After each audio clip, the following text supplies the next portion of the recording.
Level 1. The first million. You're 26 years old. You just closed your first real deal.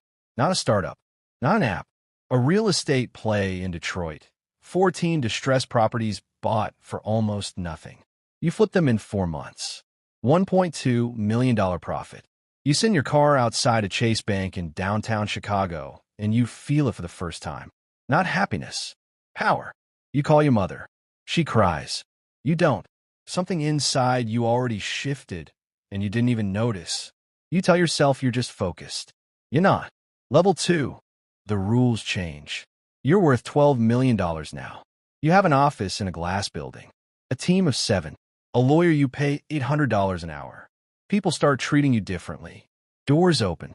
Invitation arrive. Men who used to ignore you now want lunch. And you learn the first real lesson of wealth. Nobody wants you. They want proximity to what you control. So you start testing them. You pull back on favors. You cancel meetings last minute. You watch who follows up. The ones who disappear, you remember. The ones who stay, you use. Your assistant books a flight to Dubai. A contact there has a land acquisition deal. Offshore. Unregistered. Your lawyer tells you not to go. You fire your lawyer. You go. Level 3. The handshake that changes everything. The meeting happens in a private floor of a hotel in Jumeirah. No contracts on the table. Just 3 men in white. They explain the structure. Shell company. Cyprus routing. Sovereign fund loophole. It sounds illegal. It's not. Technically. You shake hands. 2 months later, $47 million lands in an account you didn't know you had. You look at the number. You don't feel surprised. You feel like it was always supposed to be this way. That night, you eat alone at a Michelin-starred restaurant in London. You order everything on the menu. You eat maybe 4 bites. You leave without looking at the bill. That's the moment you realize money stopped being real to you. It's just a score now, and you're playing. To win. Level 4. The people you stop seeing as people. You're restructuring a logistics company in Ohio. 3,200 employees.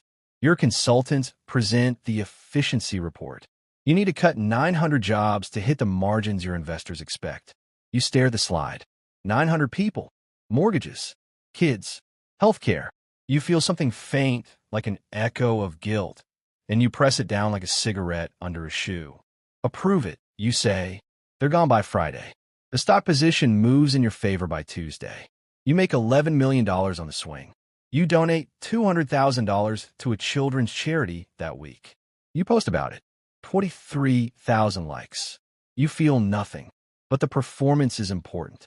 You're learning that image is infrastructure. Level 5, the circle. There's a group. No name, no website, no press. You're invited through a contact you met in Singapore. 12 people. Combined wealth over $400 billion.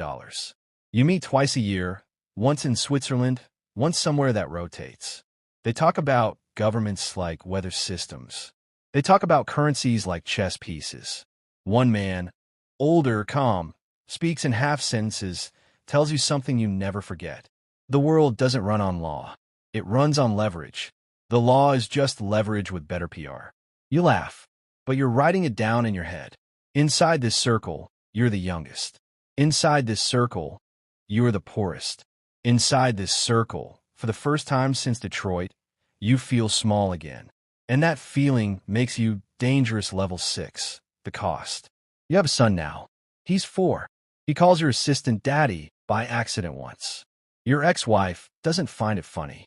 You don't go to his birthday. There's a board meeting in Singapore. It cannot move. You send a gift. Custom. Expensive. Curated by someone whose job is to make you look present. Your son unwraps it on a video call.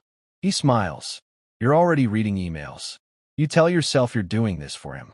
That's what they all say. That's what your father said. You swore. You were different. You're not different. You're just richer. Level 7, the unraveling. It starts with a journalist. A small outlet. Not major, but the story is clean. Offshore routing. The Cyprus account. Names. Your name. Your people move fast. Legal threats. Pressure on advertisers. The story disappears. But the story doesn't disappear. It moves underground. Telegram. Fulham.